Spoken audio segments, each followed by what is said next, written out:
Jaya Radha Madhava Kunja Bihari Sindana Balavam Srivalava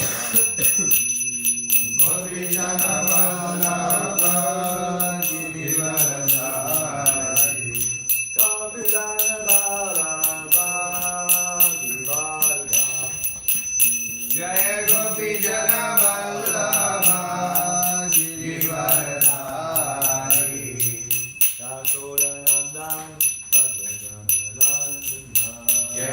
Yashodanandan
Divine Grace, A.C. Bhaktivedanta Swami, Śrīla Prabhupada, Skandhanda Acharya, Śrīla Prabhupada, Dayo Vishnupad, Brahmhamsa, Parvajakatai, Astatar Sadashi Śrīmad, Divine Grace, Bhakti Siddhanta Saraswati, Goswami Maharaj Prabhupada, Adhikoti Vaishnavi, Namacharya Shivaya, Next goes Sri Krishna Chaitanya, Prabhu Nityananda, Shri Advaita Gadadhar, Śrīla Sai, Gaura Bhaktivinoda, Śrīla Krishna Gopa Gopinath, Shama Kunda, Radha Kunda, Giri Govardhan, Damadan, Kira, Navit Mayapurdan, Ganath Puidan, Gangamai, Yamanamai, Kalasi Devi, Bhakti Devi, Samaveda Bhaktivinoda, Gaura.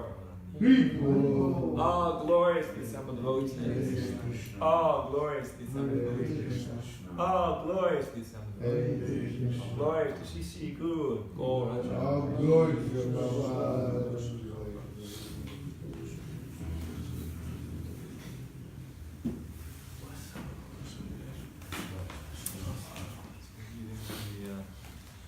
Preaching is the essence, chapter 5.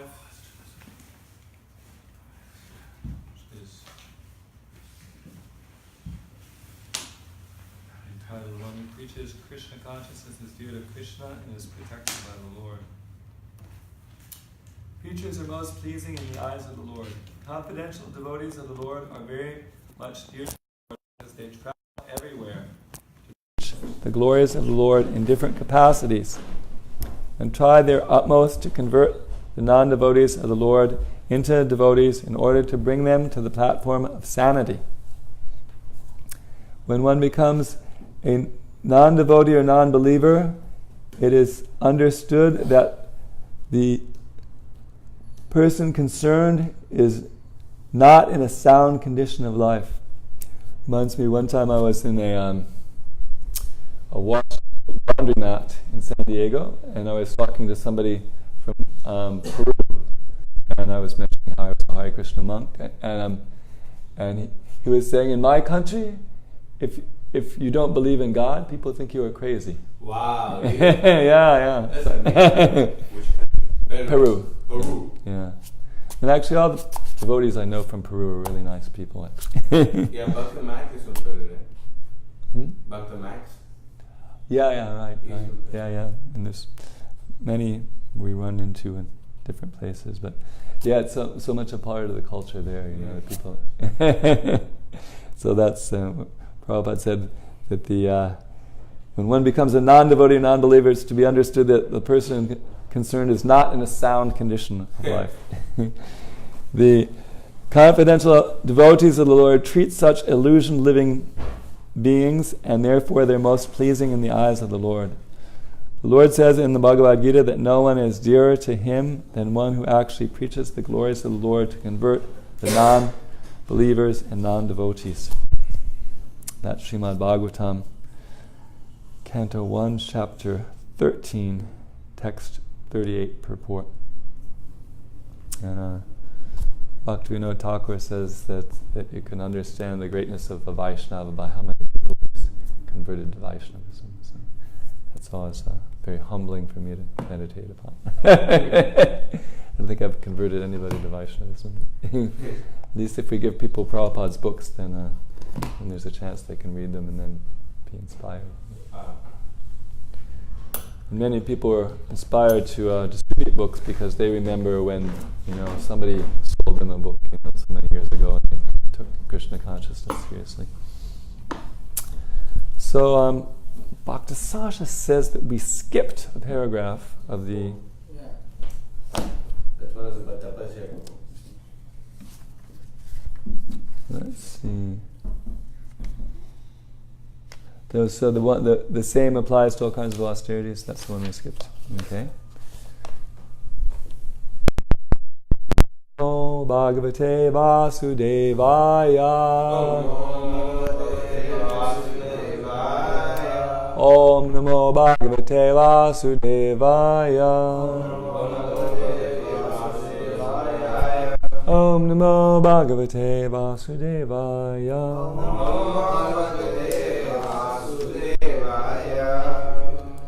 Vasudeva Paraveda. Vasudeva Paraveda. Vasudeva Paramaka. Vasudeva Paramaka. Vasudeva Parayoga. Vasudeva Parayoga. Vasudeva Parakriya. Vasudeva Parakriya. Vasudeva Prangyanam. Vasudeva Prangyanam. Vasudeva Parantapaha. Vasudeva Parantapaha. Vasudeva Parodharmo. Vasudeva Parodharmo. Vasudeva Paragatihi. Vasudeva Paragati. Has anyone memorized this? You want to try? Vasudeva Paraveda. Vasudeva Paraveda. Vasudeva Paramaka. Vasudeva Paramaka. Vasudeva Parayoga. Vasudeva Prayoga. Vasudeva Parakriya. Vasudeva Prakriya. Vasudeva Parangnanam. Vasudeva Prangyanam. Vasudeva Parantapa. Vasudeva Parantapa. Vasudeva Parodharmo. Vasudeva Parodharmo. Vasudeva Paragati. Vasudeva Paragati. This is like one of the easiest verses to memorize because you have to just know Vasudeva and Para. Order the 8 things going. Anyway, we can have a few other people chant it because it's good. Anybody else?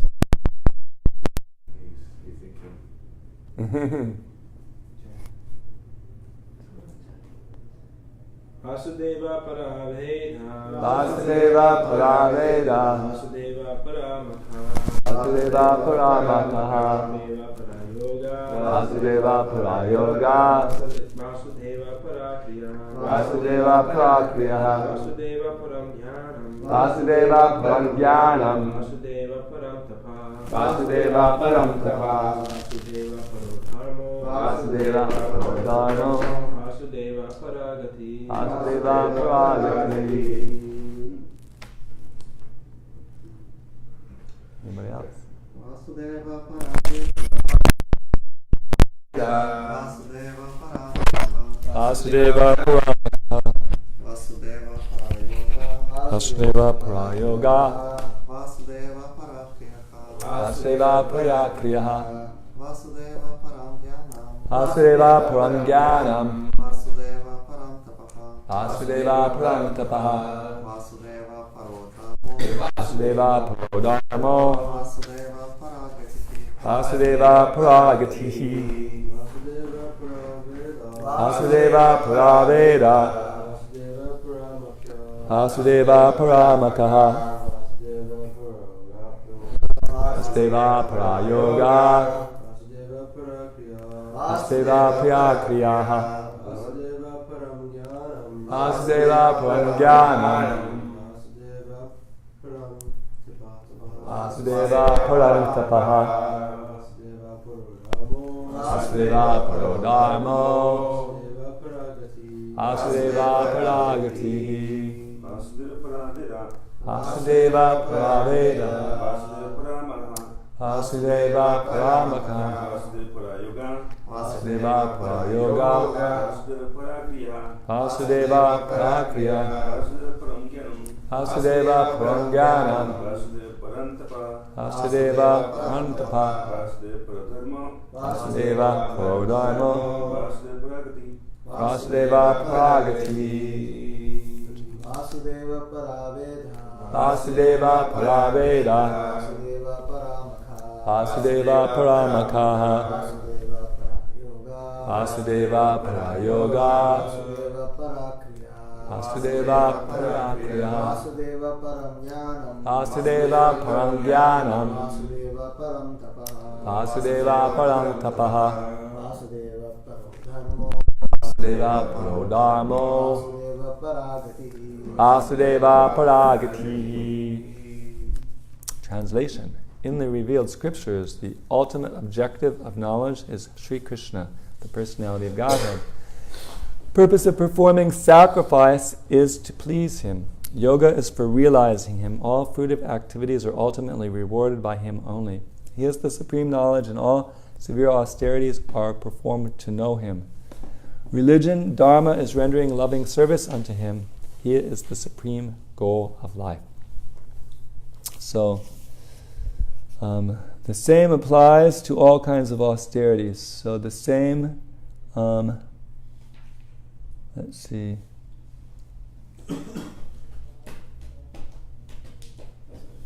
It's basically saying that that Vasudeva is the ultimate aim in all kinds of things. So the same applies, means also Vasudeva is also the goal of austerities. The same applies to all kinds of austerities. Tapasya means voluntary acceptance of bodily pains to achieve some higher end of life. Ravana in Hiranyakashipu underwent a severe type of bodily torture to achieve the end of sense gratification. Sometimes modern politicians also undergo severe types of austerities to achieve some political end. This is not actually tapasya. One should accept voluntary bodily inconvenience for the sake of knowing Vasudeva, because that is the way of real austerities. Otherwise, all forms of austerities are classified as modes of passion and ignorance. Passion and ignorance cannot end the miseries of life. Only the mode of goodness can mitigate the threefold miseries of life.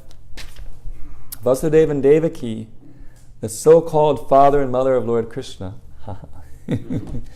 We see here that Śrīla Prabhupada is a Vrindavan Vasi from this. Underwent penances to get Vasudeva as their son. Lord Sri Krishna is the father of all living entities. Bhagavad Gita 14:4. Therefore, he is the original living being of all other living beings.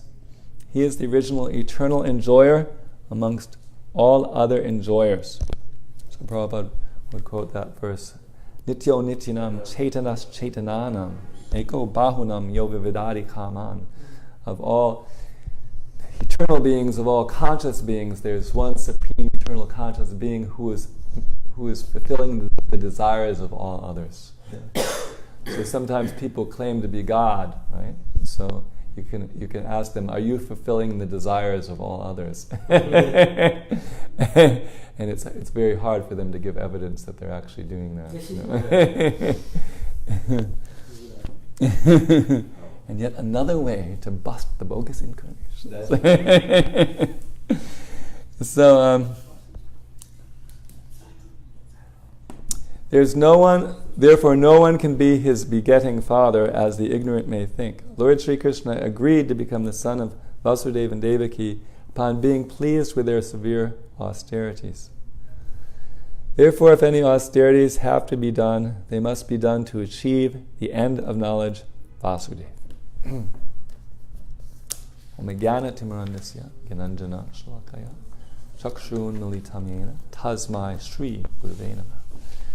Shri Chaitanya Manobhistam Stapitam Yena Bhutale Svayam Rupa Kadamayam Didati Svapadantikam Vandeham Shri Guru Shri Padalkamam Shri Gurun Vaishnavans Cha Shri Rupam Sagratam Sagana Radgana Tam Vitam Tam Sadivam Sadvaitam Savadutam Parijana Svayatam Krishna Chaitanya Devam Shri Radha Krishna Param Sagana Lalita Shri Vishakam Vitangas Cha Hey Krishna Kuna Sindo Dina Bandhu Jagapate Gopesha Gopika Kanta Radha Kanta Moshite Tapta Kanchana Gaurangi Radhe Vrindavaneshmi Vrishabhanu Sute Devi Pranamami Hari Priye Vanchaka Patrubhyascha Kapa Sindhu Bevasha Patitanam Pavanebhyo Vaishnavebhyo Jai Shri Krishna Chaitanya Prabhu Nityananda Shri Advaita Gadadhar Shiva Sadi Gaur Bhaktivinda Hare Krishna Krishna Krishna Hare Hare Hare Rama Rama Rama Hare Hare.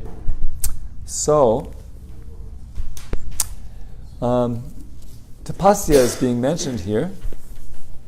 So tapasya is also mentioned by Krishna in Bhagavad Gita. He talks about the first kind of tapasya he talks about is the bogus tapasya that Prabhupada talks about in the beginning, about people performing tapasya to get some end of sense gratification, and especially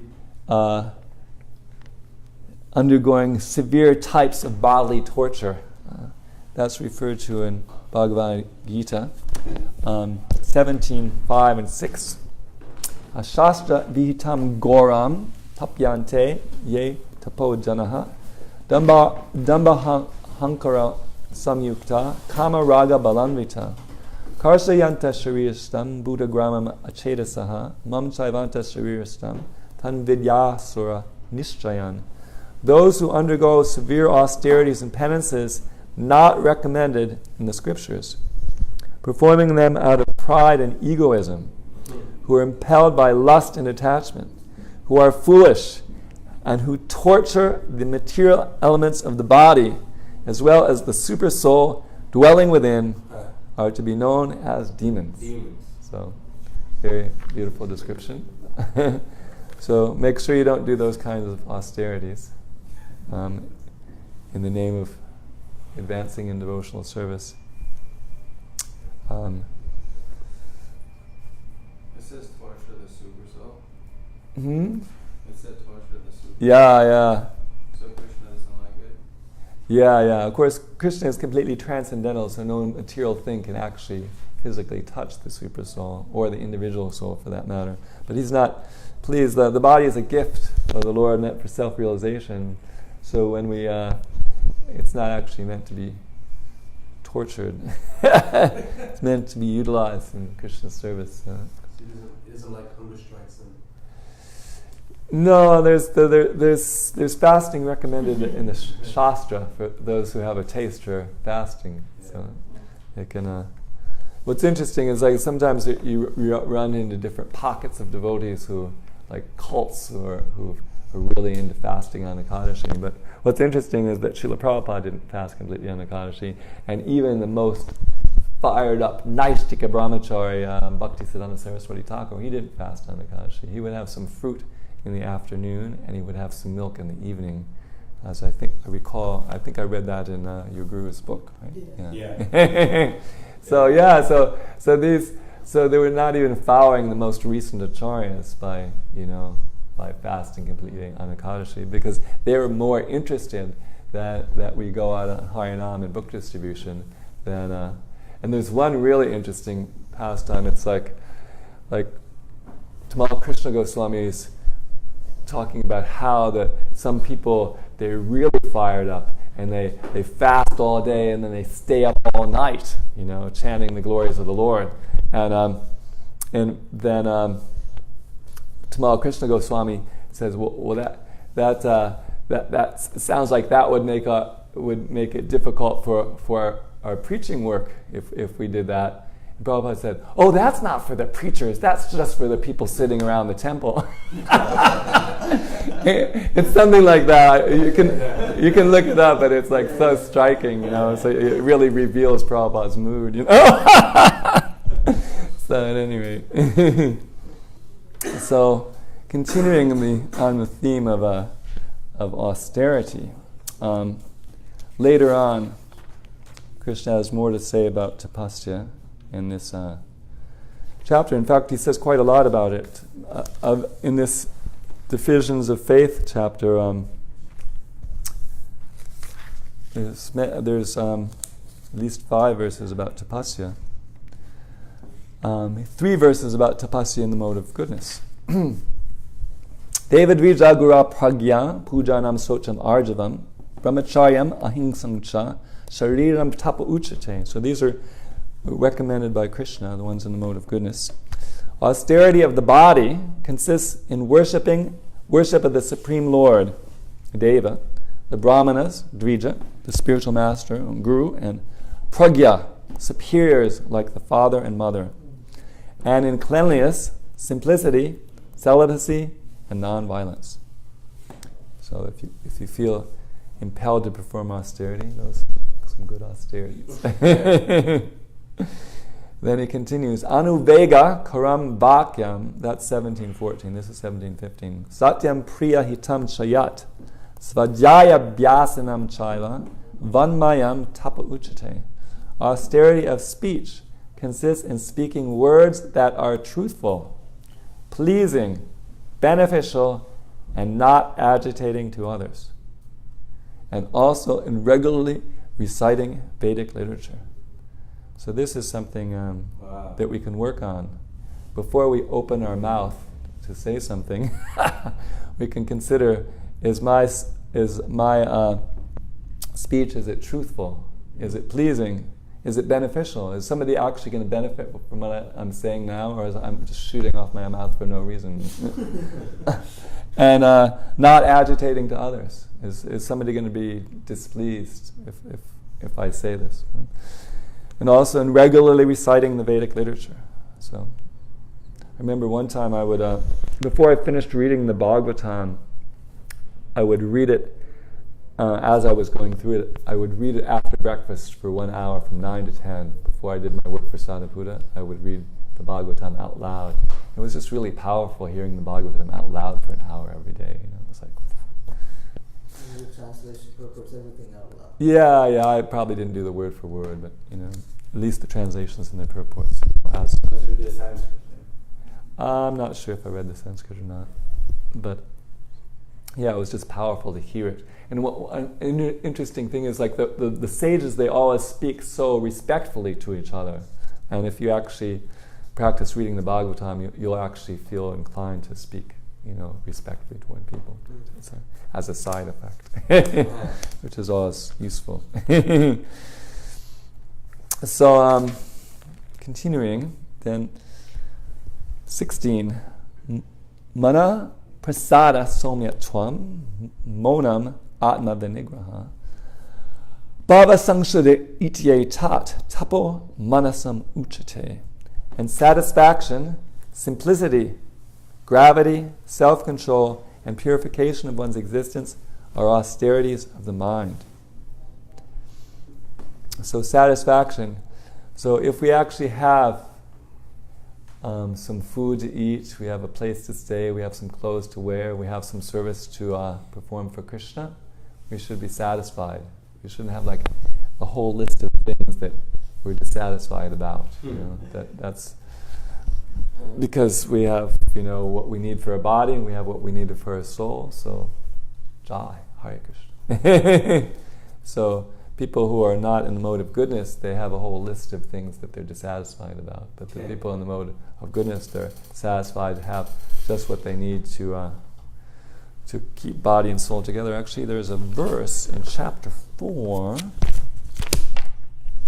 along those lines. I'm looking forward to rememorize Bhagavad Gita this year. I've memorized them all, but I haven't remembered them all. Really? Yeah. He who is satisfied with gain which comes of its own accord. Yeah. Who is free from duality and does not envy. So those are, if one is practicing satisfaction, he practices satisfying with what the Lord has provided, and he doesn't envy. Oh, the Lord gave such and such to this person. Why didn't He give it to me? You know, yeah, I'm such a good person. I'm at least as good as he is. So, satisfaction, simplicity. There's a place where Bhaktisiddhanta Saraswati Thakur defines Vaishnavism as simplicity, being straightforward in one's dealings. The Brahmanas, they were so straightforward, they would disclose the truth even to an enemy. You know? Like that, I was just rememorizing the first chapter of Bhagavad Gita. I decided I was going to spend a month on it, but I think I'm only going to spend a week on it because it's not my favorite chapter. But at any rate, he talks about how Dronacharya's, the army is arranged by Dronacharya's disciple, right? Who was destined to kill him, right? Yeah, what's his name? Drishtajumna, was it? Yeah, the son of Drupada was destined to kill Dronacharya, but still, and he knew that, but still he taught him the fighting science. You know, I was like, so he was so liberal in his dealings. You know, gravity, self-control, and purification of existence. So these are the austerities of the mind. And then after that, he says, Shodaya parya taptam tapas tap trivedam narai apalakangshabir yuktai sat vikam parichakshate. This threefold austerity, performed with transcendental faith by men not expecting material benefits, but engaged only for the sake of the Supreme, is called austerity in goodness. So these three features: austerity of the body, austerity of the word, and austerity of the mind. So these are meant for us to practice. And then the kinds of austerity not to perform are mentioned in the next two verses. Satkaramana pujartam tapo dambena chaivayat kriyate tad iha proktam rajasam chalam adruvam. Penance performed out of pride for the sake of gaining respect, honor, and worship is said to be in the mode of passion. It is neither stable nor permanent. And verse 19, Muda grahanatmano yat pidaya kriyate tapaha parasyat sadhanantam va tamasamudaritam. Penance performed out of foolishness with self-torture or to destroy or injure others is said to be in the mode of ignorance. So we're given some guidance of what kinds of austerities to perform. So Śrīla Prabhupada has given us some austerity in that we follow these four regular principles.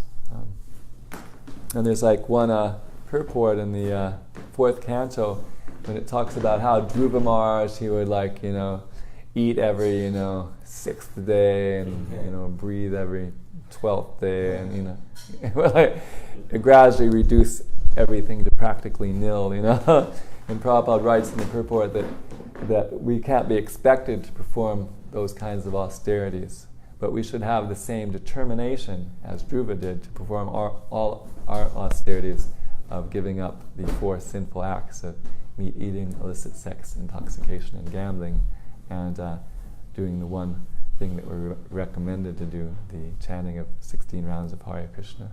We should be as fired up as Dhruva was in doing those austerities which are recommended. Let's see what else is said about austerities here.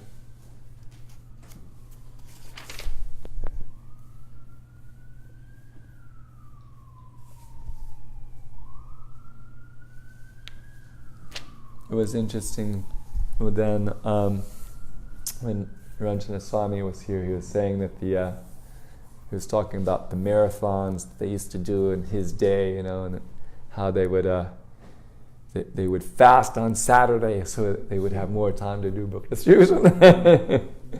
So if you can actually do that, then it's good. But if you there was one time that for Bhishma Panchaka, in this very institution, people were observing some fasting by which they got sick and not come on Harinam for 2 days or something. So that's the idea is that the tapasya is we give up things that are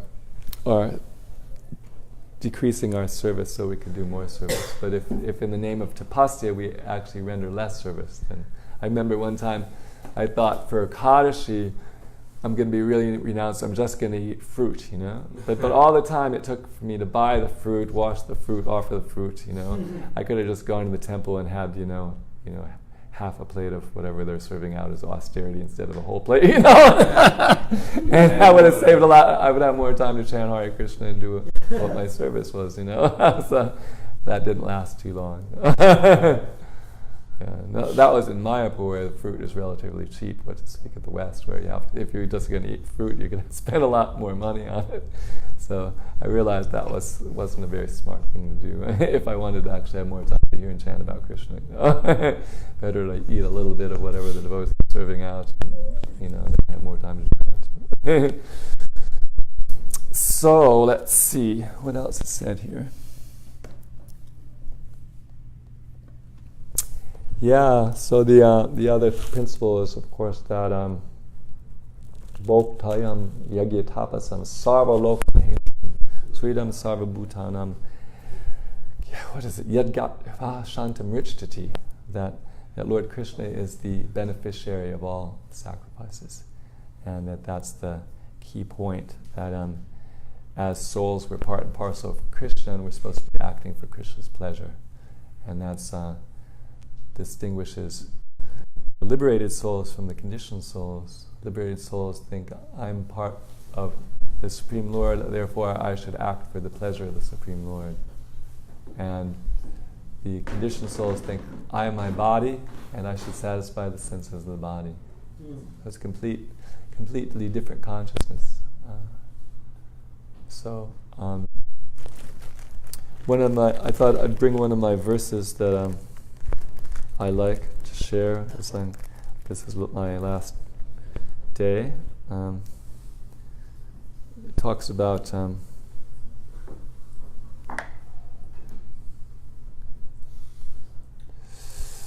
there's no stronger obstruction to one's self-interest than thinking other subject matters to be more pleasing than one's self-realization.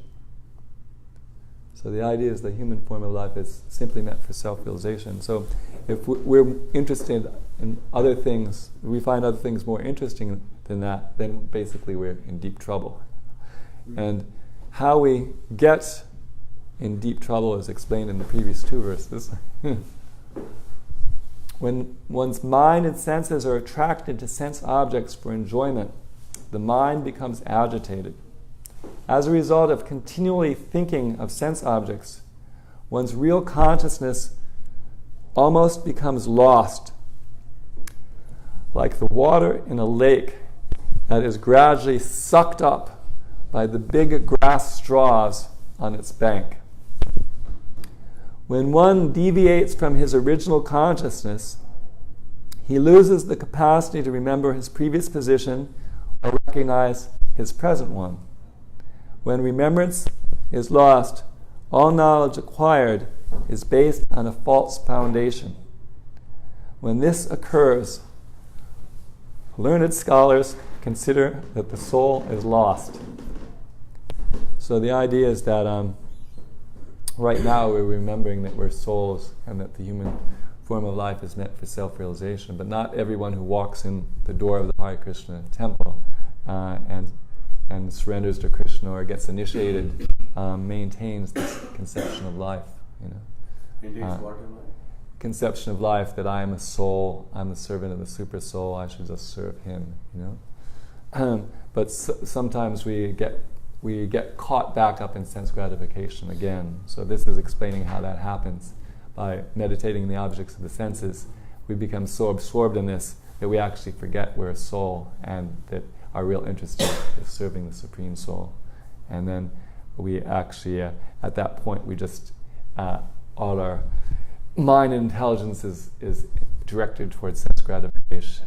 And as it says here, when this occurs, learned scholars consider the soul is lost. So therefore, Prabhupada, even though he knew the whole Gaudiya Vaishnava philosophy, he would often emphasize things like, we are not the body. And so some people can think after hearing, I'm not the body for like 20, 30, 40 years, wow, let's go on to something more advanced. But the thing is, if we're still thinking that sense gratification will satisfy our soul, then we actually haven't understood that we're not the body, and therefore we still need to hear that we're not the body. Because we're not ready to go on to advanced topics yet because we haven't realized the initial topic. So that's the first topic there in the second chapter of Bhagavad Gita, is to understand 100% that I am a soul and no material thing will ever satisfy me. And then if we're fixed in that position, we're not going to go out somewhere looking for something else, because we'll realize there's nothing to be found anywhere.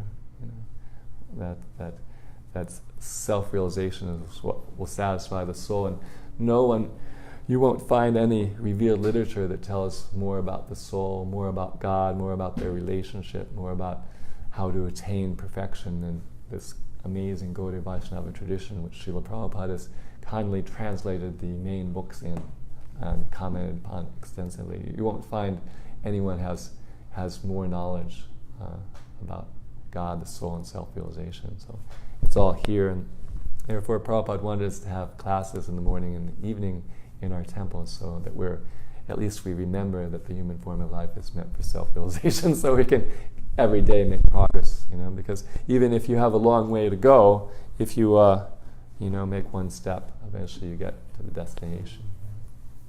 We may think like it's a long way to walk from Mayapur to Jagannath Puri, but every year the devotees, Lord Chaitanya's time they walked, but so how do they do it? One step after another, and they made it.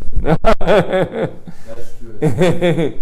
So we always have to be reminded that we're souls and that we should be making progress in devotional service. If we can't do the program Prabhupada gave us, he gave us a certain morning program and he gave us a certain evening program. But if due to circumstances we can't do that, at least we should have the key elements of the kirtan, the congregational chanting of the holy name, and the katha, the study of the literature, Śrīmad-Bhāgavatam, Bhagavad Gita. If we can do some kirtan and katha every morning and evening, then we'll be moving in. And therefore, the association of the Vaishnavas is stressed because they're the people who are remembering that life is meant for self-realization. And the association with the materialists is to be avoided because they're the people who are forgetting the human life is meant for self-realization. And just by their association, because we have a tendency, we have both we have, because we're the marginal energy, we can go either way. So we can take shelter of the spiritual energy or the material energy. So if we hang out with people who are taking shelter of the material energy, that tendency in us is strengthened. Wow. And if we hang out with people who are taking shelter of the spiritual energy, our tendency to move in that direction is strengthened. Therefore, the association is considered most important, and that if we, if we stay in the association of devotees, then they'll notice if we're not going to Mangalarti or not chanting around or going to the movies, whatever. What? Restaurants. Yeah. Which verses, Prabhu, did you read? Oh, from the Bhagavatam? Yeah.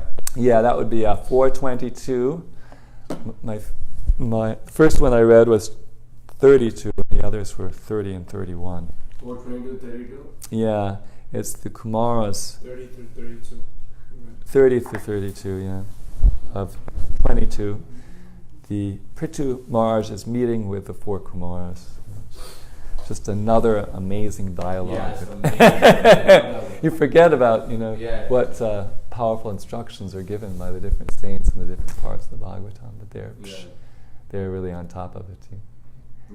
And they're so fired up at 5 years old, they decided we don't want to get married, right? Most people aren't thinking about getting married at 5 years old.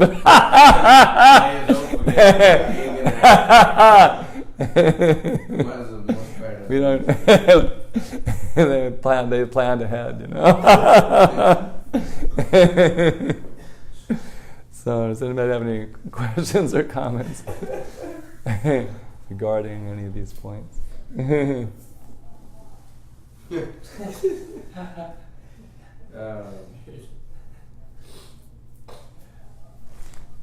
So, you've come like a long way in spiritual life and compared to where I'm at. You're miles ahead of where I can ever be. I was just wondering if you could share how back when you were also beginning, your devotional service, how step by step you had to get over difficulties of the mind, desires of the heart, and somehow you're like a rarity in this kind, to see a brahmachari that's remained brahmachari from the beginning all the way till the end.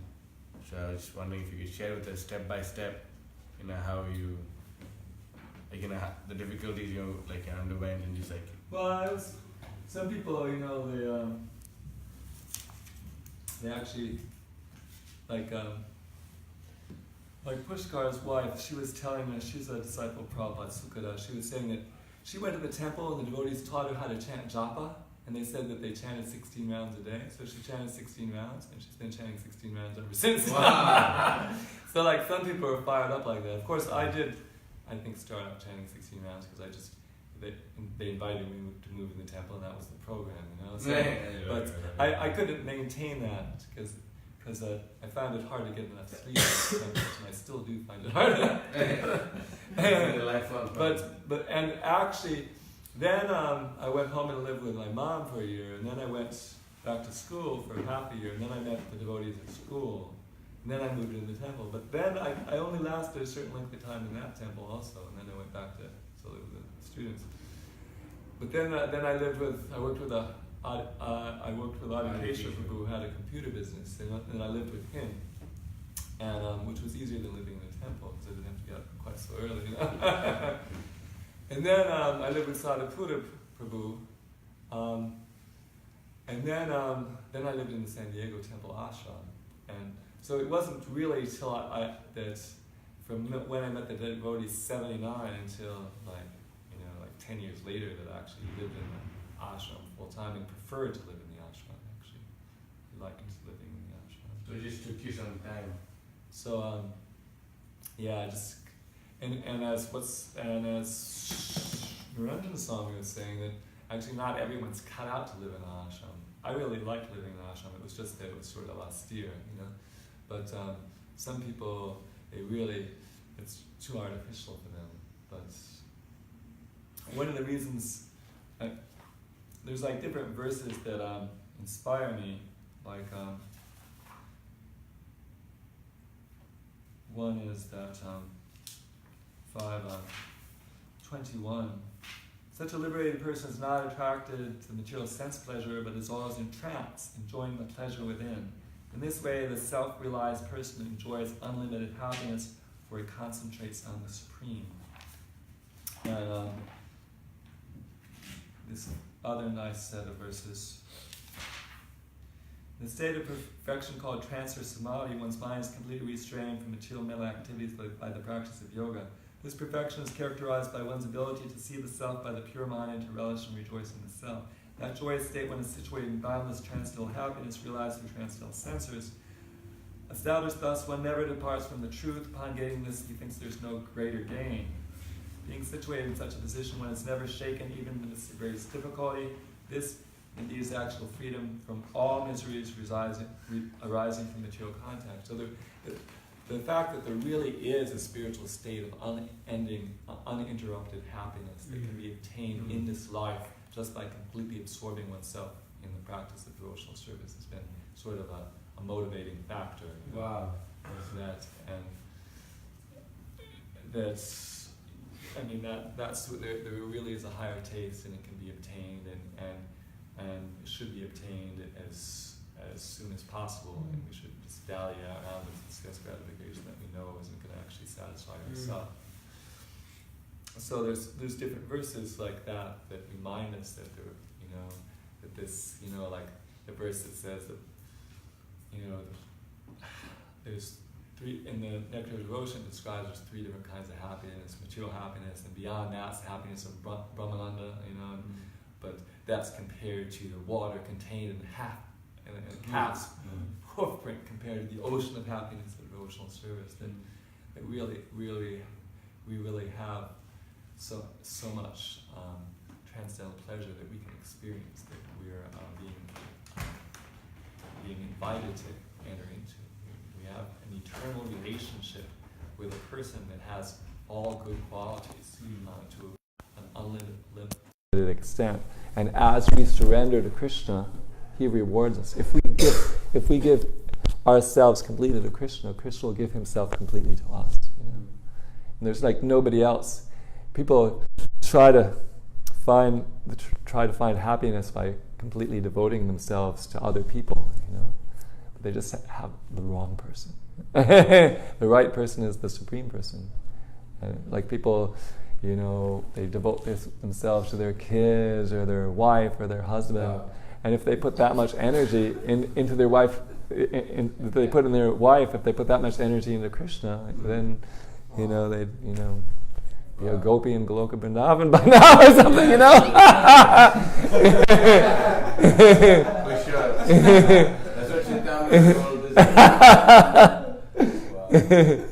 So that's true. So I mean that the ultimate satisfaction in relationships comes from our relationship with the Supreme Person. Wow. And it's actually amazing, because like there's no one in this world who can say, as you surrender unto me, I will reward you accordingly. That's true. Wow. Who can say that? That's like true. even I might like you and I might want to make you happy, because I'm not omniscient. I don't really know the best thing to make you happy. Yeah. And even if I did know the best thing to make you happy, I may not have the potency to actually give that to you, But Krishna, he can actually come through, True. And actually, one of the nicest things about all the leelas that we have is Krishna shows how he comes through, like in the case of Draupadi, right? Bhishma couldn't help her husbands couldn't help her, so she goes, Krishna! And then, amazingly, right? Yeah. Unlimited sorry, the Dushana is, it's like, pulling it all off, but he runs out of energy, Yeah, so that's the whole story of all these leelas, as how Krishna is protecting his devotees in different circumstances, Wow. So How should I keep it, Krishna? So it was interesting that Yogeshwar Prabhu was speaking at the at the Russian program when Niranjana Swami was there one time, and I took a break from the Harinam a little early to go to it. But I asked him how he could be so enthusiastic after so many years, and he said, well, just consider what, Śrīla Prabhupada has given us. We're 1/10,000th the tip of a hair, but we're brighter than 10,000 suns, and that Krishna is situated in every atom of the cosmic manifestation. And he said that you don't have to go somewhere to find Krishna. Krishna is peeking out at you at every moment. Who said that? Yogeshwar. Yeah. So that if we just consider all these truths that Prabhupada has given us about Krishna, the beauty of Krishna. Krishna is so beautiful that the gopis curse the Creator for creating eyelids that blink. Right? Mm-hmm. Who have you seen? What Miss America is so beautiful. Somebody would say that about her. It's not. There's nobody on the level, of Krishna's, beauty or Krishna's wisdom. What Scripture compares to. If you take the Uddhava Gita and the Bhagavad Gita together, that's Krishna's instructions. What's Scripture has so much knowledge about reality as those two Gitas of Krishna. So there's the secret is to appreciate, try to appreciate in a deep way what Śrīla Prabhupada has given, and try to realize it, to have that desire to, to experience what it's like to have an intimate relationship with Krishna. That's being offered. Krishna performs his Vrindavan Leela just to attract us to take part. Right? Prabhupada says that's at this point of this Krishna consciousness movement, and so we can join the dancing party of Radha and Krishna.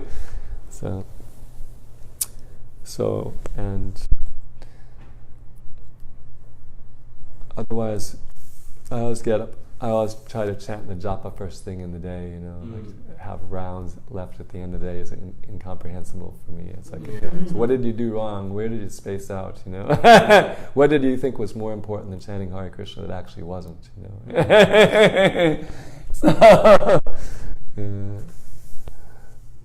So basically, we need enough rest, enough food to eat, and then we make sure we chant our 16 rounds. And I see the chanting is giving us the spiritual power to do our devotional service, giving us the wisdom to do our service properly, giving us the endurance to continually do our service. And Śrīla Prabhupada said that we wouldn't. His followers, they were so wasted by their bad habits that if it wasn't for the chanting of Hare Krishna, they couldn't have done anything to help him. So if we see that my strength in devotional service is derived from this vow to chant 16 rounds, that I need to. I don't even feel like talking to people before I'm chanting 16 rounds. I mean, I remember that guy Toshan Krishna, who was Trevor, he was traveling with me at one point. And I'm a little more austere than he is, as you might have noticed. So he was complaining about my program, and it was really getting to him. So he wanted to talk about it right now, and I said, I haven't even finished my 16 rounds left. We'll be able to consider it with more, intelligence after we've, had at least 6 hours of sleep, had breakfast, and chanted our 16 rounds. It's nothing so urgent that we have to deal with it right now. Wow, that's true.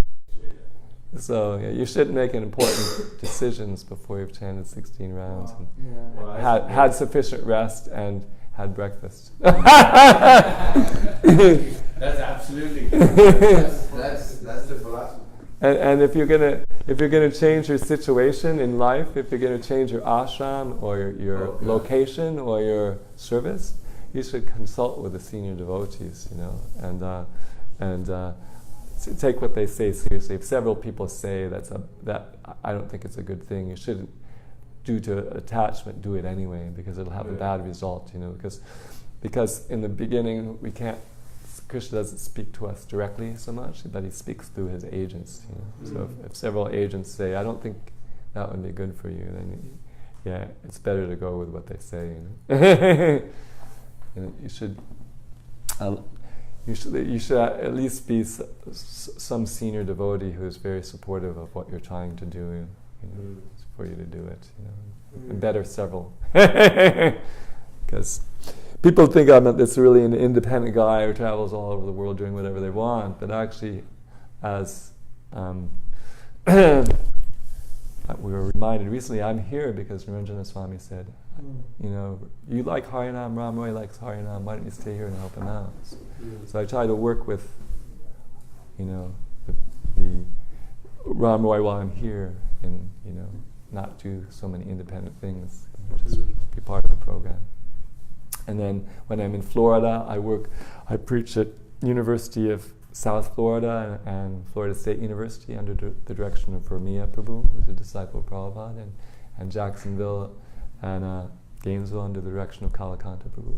So I'm not doing my own thing. I'm working with these people. And then in Europe, I'm following the instruction of Janananda Maharaj and Kadamba Swami. Wow, that's amazing. Kadamba Swami said, you should preach in the UK outside of London because all the Swamis go to London.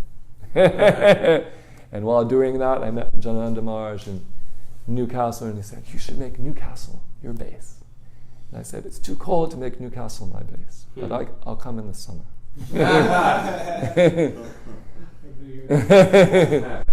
So I'm always working, and when I'm in the temples, I try to work with it. Because if we work in cooperation, Śrīla Prabhupada said that our love for him would be shown by a cooperation to maintain and expand what he's given. So the more we can cooperate, the more we'll be successful. And as you can see, the Prabhupada's ISKCON expanded so much because the devotees were cooperating with each other. And the Gaudiya Math didn't expand so much because the devotees didn't cooperate with each other. Everybody has their own little ashram and their own little, but it wasn't spreading all over the world. But Prabhupada got a group of people together who would work together. So much flourishing. Even now, 40 years after Prabhupada left, it's still expanding in many places, and it will expand in many more places. So, it's about time to end the class, unless there's something super important. Everybody has. I have one more question. Okay. You're reading that verse in the Bhagavad austerity of speech that we must, Yeah, important. So we have to.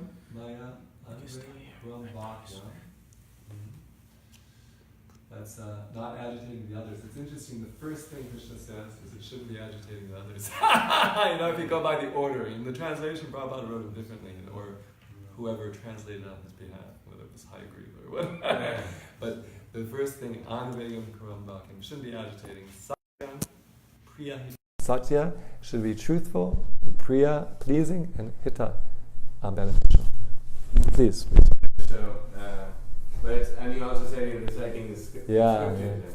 But sometimes when you recite scriptures, it agitates people also. Like when you recite, if you among society of devotees, if you just say Nuna Brahmatam Kudevi Karma, you say Naim Devadeha Prajari Loke. And when you say these verses, so you talk about these verses, they get agitated. So, but that's truthful also, compared to the situation. So, what's the right understanding? Well, that it depends if they're trying to sleep and you're saying Nuna Brahmata Kuteva Karma Yadindriya. So if they're trying to chant japa and you're chanting verses loudly, or they're trying to sleep and you chant verses loudly, then they'll be agitated because you're impeding them doing their devotional service. But if you're giving a class and you speak on the verse, and that's what the verses are for. They're given by the acharya. So people who are test to get sense gratification, they don't like verses that say you should give up sense gratification, but you can't go back to Godhead unless you give up sense gratification. So we have to remind people that. So that's all right. But there's Prabhupada mentions that you shouldn't preach to people like who are, the guru doesn't instruct people who are not his disciples, So, if there are people who are not interested in self-realization, or people who,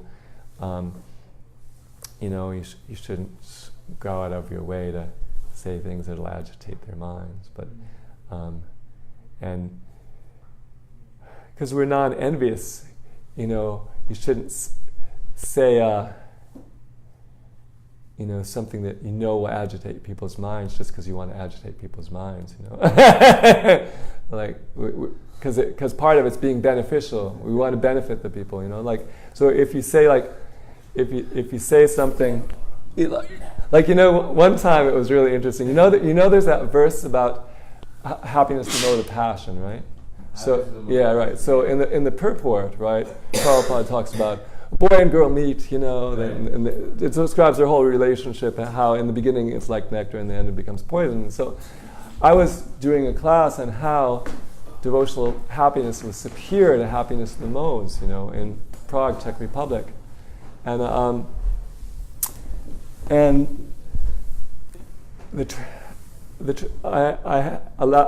had the translator read the whole purport, There was one young couple there, and it was like just too much for them to hear, and they actually walked out of the way. Oh my God!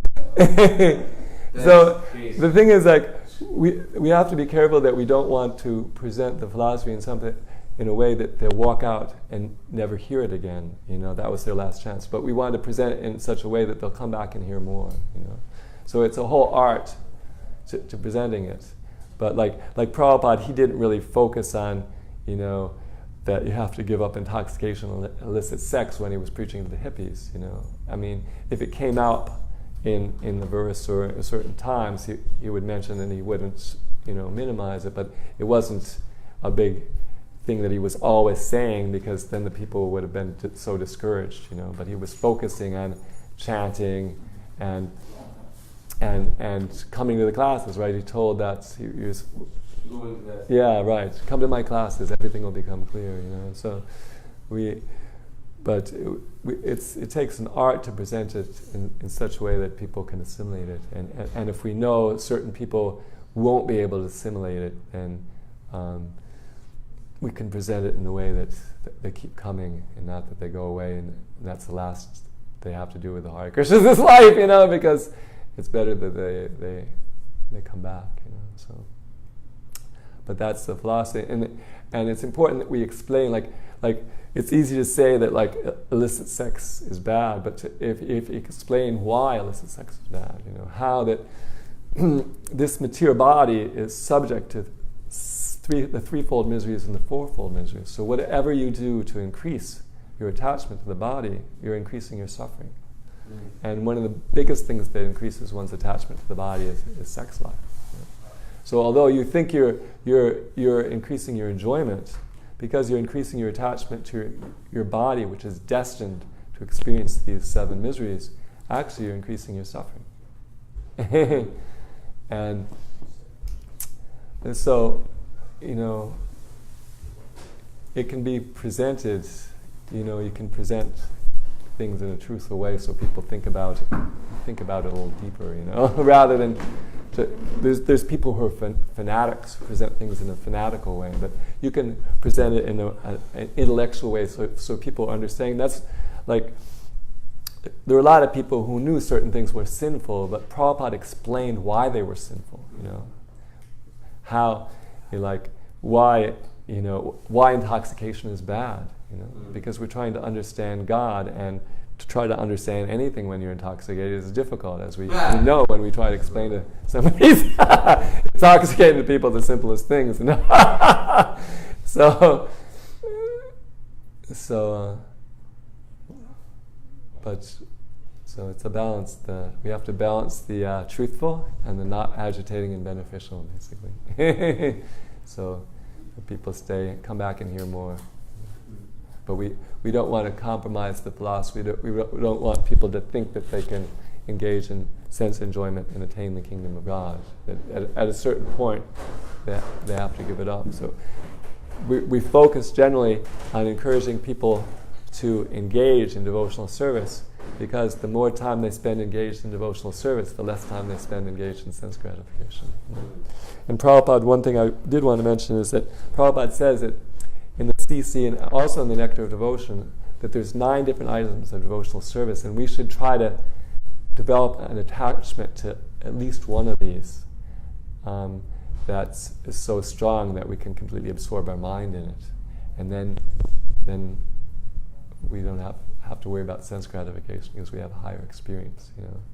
So we should all, whether it's hearing, whether it's chanting, whether it's remembering, whether it's worshiping, we should become so attached to and so in love of at least one of these processes of devotional service so that it can pull us out. It can pull us out of our, you know, attachment to sense gratification.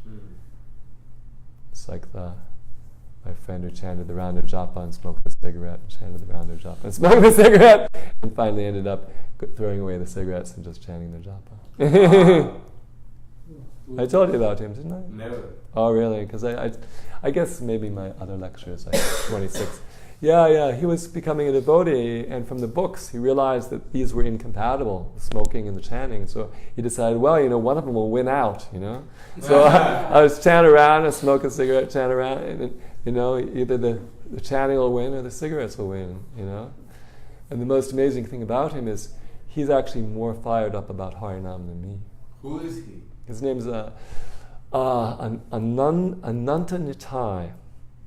And he's a disciple of Mahavishnu Goswami. Of course. Where is he? And he's in the UK. But he was in Dublin. And the thing he would do was he would organize 12-hour Harinams. You know? And I would do 3, and I had a friend, John Masmi, who took me out for 4 one time. But I had no inclination or thought of doing a 12-hour Harinam. But I did 3 12-hour Harinams with him in Dublin, and he would, of course, stay out the whole time. So at least there were 2 of us the whole time, which is... and even like, we were singing, it was Janmashtami, and I was going to do my 3 hours of Harinam in Dublin, and go to the island where they have these beautiful Radha Krishna deities for the ceremony, you know. And he said, hey, why don't we just do 12 hours? I said, no, you know, I was already feeling tired after like an hour and a half or something. Because we're fasting, right, you know. And just, it was actually unthinkable. So I could, you know, I said, well, why don't we let's plan to get to I want to be part of the ceremony island. Let's plan to get there at 10. We take the bus, it's 2 hours. Why don't we just do 7 hours of Harinam? And then go to the island. So we did that. We took the 7:30 bus. We chanted from 12 to 7, and then we went to Oh my God. So, but he started out being a person who chanted around a japa and smoking a cigarette, and chanting around a japa and smoking a cigarette. But the holy name won out, and he developed so much faith that he actually convinced my friends to do something that I was not actually willing to do. He actually convinced my friends to do a 24-hour Harinam. Wow. What? Yeah. Yeah, in Dublin they did Harinam like 4 in the morning to 4 in the next morning or something. And he convinced 2 of my friends. He convinced 2 of my friends to fly from Newcastle to Dublin and join him on that Harinam. It was in October, so I was here. Was he there for the whole 24 hours? Well, yeah, I'm sure he was there. What? I mean, he might take a break to go to the bathroom and make sure somebody else is keeping it going or something like that. But they did it. I don't think they ever did it again. But super fired up. But it goes to show that he went from being somebody who chanted around a japa and smoked a cigarette and chanted, right? So the process works, you know. Yeah. If people actually, you know, if they actually take shelter of the holy name, they can actually get a higher taste, you know. So encourage people to take shelter of the process of devotional service, and automatically the sense gratification will go away. Wow. I just want to say one sentence. Like we were distributing books and go ahead. One comment about this thing is that Bhaktisiddhanta, it comes in the SPV, I think. Bhaktisiddhanta Saraswati Thakur in his austerity of speech mentions that although it is very important to speak in a pleasing way, it is more important that the truth is presented, Right. that the truthfulness precedes, and That's in important. this book, Yeah. On Speaking Strongly in Śrīla Prabhupada service, there's several sections on Cool. this subject, where the discussion is presented, how to present and preach Krishna consciousness. Cool. Well, keep that in mind. You can send me the links to it. Yeah. Yeah, sure. We were distributing books in Saffron Boulevard, Right. and like, at one point, it was going pretty okay, and it just like, got like a little dulled out. Gotta move a little bit to the left because you're in the video. Dulled out a little, like we were feeling a little discouraged, and all of a sudden, like there was a guy walking, and like he had a bag, and in the back of the bag it says, "Trust the process." Yeah, I read that, and it's got like super fired up, and flying out after that. Remember that? Yeah, It was really sweet. That's the process. So we're all here because Śrīla Prabhupada, he trusted this process, That's true. He thought, even these people, these malechas and yavas, they can be delivered. Kirata hunandra pulunda pulkasha bhyara. Shambhaya vinakashaya yeye chapapaya dapashrayashaya shudyanta tasmai Prabhu Vishnave namaha. And this process given by the Vaishnavas is so powerful. Even the lowest people can be elevated. So he had absolute faith in that, and therefore he was successful. Therefore we should follow him. The person who had absolute faith in the process of devotional service to take the lowest of the low and raise them to the highest of the high. Divine Grace, A.C. Bhaktivedanta Swami, Śrīla Prabhupada!